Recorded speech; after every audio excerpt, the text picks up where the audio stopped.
This is a $500 GEEKOM A7 Mini PC, and I want to see how far we can upgrade this tiny PC's gaming performance. We'll first start off with a budget of $1, we'll just put that thermal pad there, followed by $10, $100, let's get that new stick of RAM installed, and finally $1,000 to see how much extra FPS we can get when gaming. So to start out, we have our GEEKOM A7 Mini PC.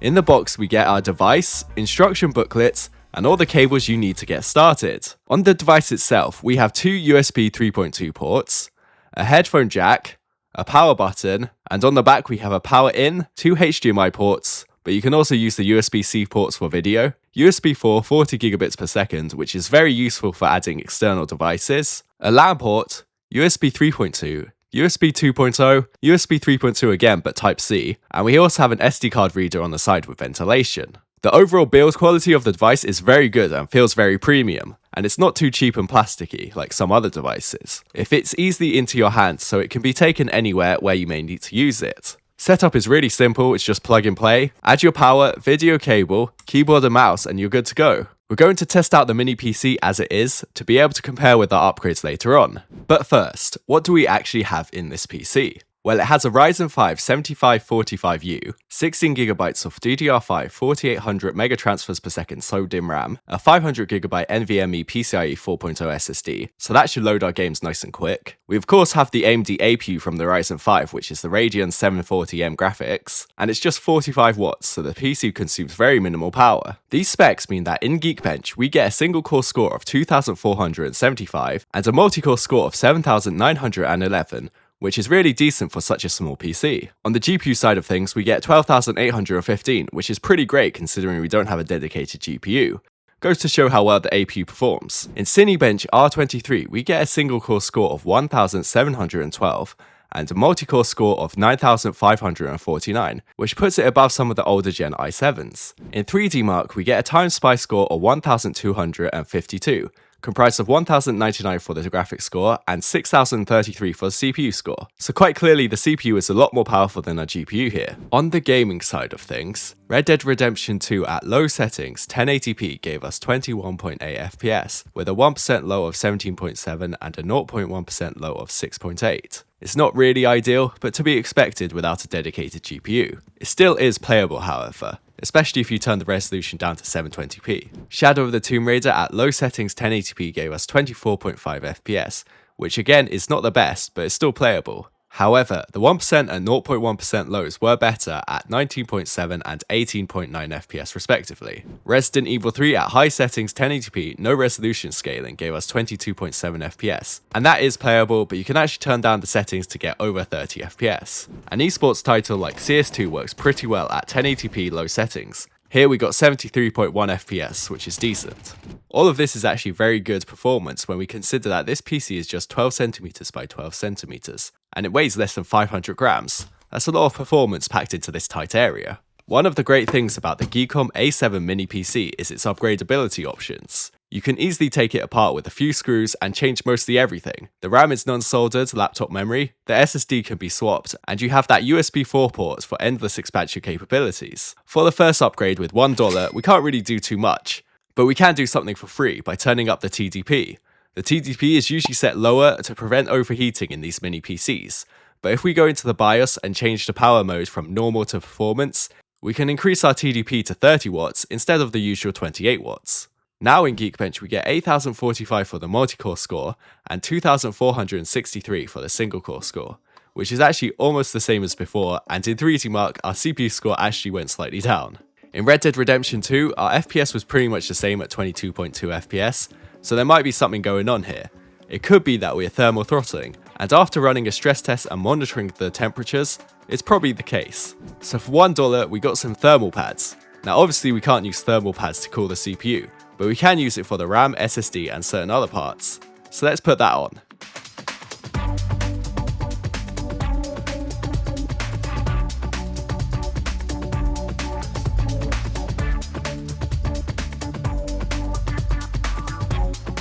Now running the stress test again, I can't really say there's any difference, but I mean, we're not cooling the CPU anyway, but I thought it might be able to dissipate a bit more heat. Running Geekbench again and our score has actually gone down, and it's more or less the same for 3D Mark.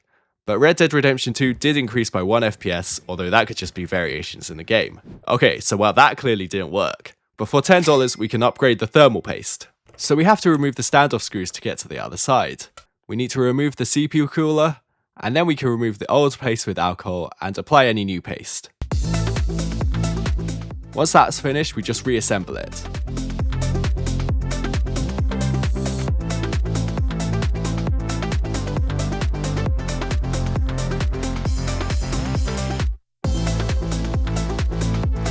The temperatures do seem to be slightly improved, but do we get any extra performance? In Geekbench we're pretty much back to the original, so I guess not. And 3D Mark seems to be about the same, but luckily for us, the thermal paste only costs a couple of dollars. We can also buy Lossless Scaling, which is currently on sale for $3.49 on Steam, and it's a really good product for frame generation. Red Dead Redemption 2 was initially giving us 23.6 FPS, but by using Lossless Scaling we could double our FPS using 100 flow scale to about 36. Only real problem here is our base FPS decreases to 18.1 when we turn on Lossless Scaling, because it has to run off the GPU. 18.1 FPS is too low and causes the game to feel not smooth, so I turned the game down to 720p and used Lossless Scaling to upscale it to 1080p, while also doubling our frames. Now our base FPS at 720p goes from 38.3 without Lossless Scaling to 29 FPS with Lossless Scaling. But obviously we also have that doubled to almost 60 FPS at most times. The game feels really playable like this and is overall a great experience.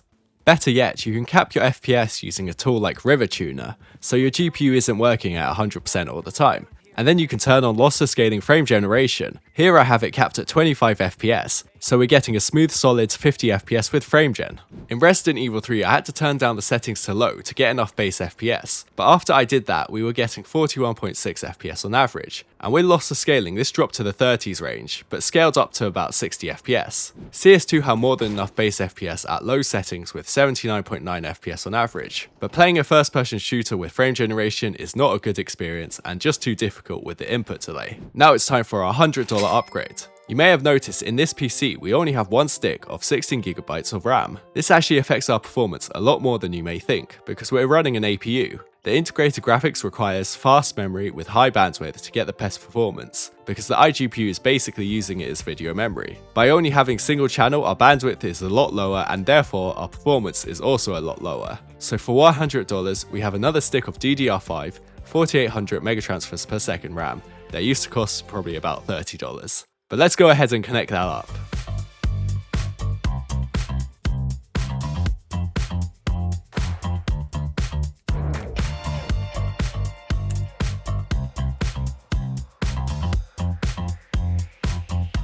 Finally, we have some really noticeable difference in our performance. Our Geekbench multi-core score has gone up to 9,689 from 7,911, and our single-core score has gone up to 2,553 from 2,475. Our GPU score has also increased from 12,815 to 13,824. And of course in 3D Mark our score has gone up to 1,796. That's comprised of a graphics score of 1,588 and a CPU score of 7,001. When playing games the difference is even more noticeable. Red Dead Redemption 2 has gone from being kinda playable to definitely playable. Here we get 37.5 FPS on average, whereas we were only averaging 21.8 FPS before. Shadow of the Tomb Raider has gone from 24.5 FPS to 37.8 FPS at the same exact settings. Resident Evil 3 has gone from 22.7 FPS to 33.6 FPS at the exact same settings as we tested on the original at stock, and CS2 is even smoother now at 109 FPS on average, up from 73.1 FPS. It does seem a bit weird that the PC would not include dual channel memory to start off with, but would you rather have the easy option to upgrade with a free slot available, or dual channel RAM but no upgradability options?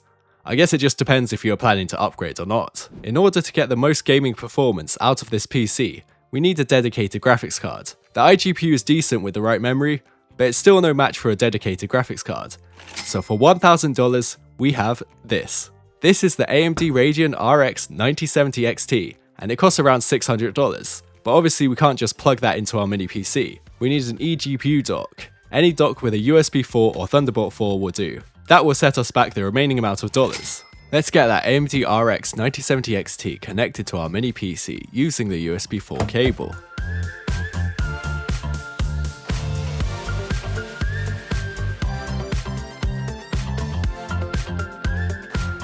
Now all we need to do is make sure the power is on for both the eGPU and PC, and then connect our display to the graphics card. And sure enough, it works. It has our GPU detected in Task Manager, GPU-Z, and we also have our drivers installed. Now in Geekbench, our score is pretty much the same for the CPU as expected, but our graphics score is now 85,858, a massive increase from 13,824. 3D Mark Time Spy is now at 15,716, with a graphics score of over 21,000 now. Red Dead Redemption 2 at low settings, the same as before, gets us 76.5 FPS, but we're not utilizing most of the GPU, as you can see. We can turn up the settings to Ultra with TAA set to high, and we're still able to get 64.6 FPS. The 1% and 0.1% lows were also very good at 34.2 and 28.3 FPS respectively. Resident Evil 3 at high settings, the same as before, gets us 143.7 FPS, but we're only utilizing like 50% of the GPU. So turning the settings up to the max preset, and we actually get 150.3 FPS on average, which is higher than before, but obviously we're utilizing more of the GPU.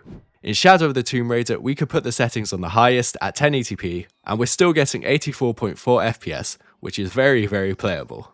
I had high hopes for CS2 now, but for some reason the game was not very smooth. It achieved a similar FPS as the iGPU at 76.2, but the game was stuttering. This is shown by the 1% low of 14.5 and the 0.1% low of 12.9 FPS. I'm not entirely sure what the cause of this was, but it's definitely interesting. Another thing I wanted to try and use was the iGPU with lossless scaling, as our iGPU is now no longer being used in games. The thing is with lossless scaling is that it can actually make your FPS worse if you don't set it up right. Here our base FPS drops massively to 40.9 FPS in Red Dead Redemption 2, while running the game on the dedicated GPU and lossless scaling on the iGPU. That's probably because we need to connect our display cable back to the PC, and then get the games to run on the GPU. We also want to make sure that we're using DirectX 12 and not Vulkan, and now, while our base FPS has dropped a bit, it's not by much at 58.9 FPS. Unfortunately, our iGPU can't really handle the frame generation that well, as the generated frames are not keeping up with the base FPS. But at 50 flow scale, it does seem to be better with over 100 generated frames at most times.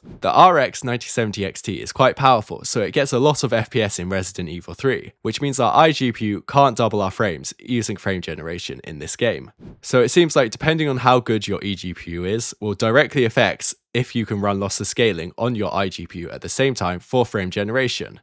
Too much FPS and your iGPU will not be able to keep up with the frame gen. The downside about using an eGPU is that we're limited to PCIe 4.0 x4, which will decrease our performance slightly, but it's still a massive increase in FPS by using an eGPU.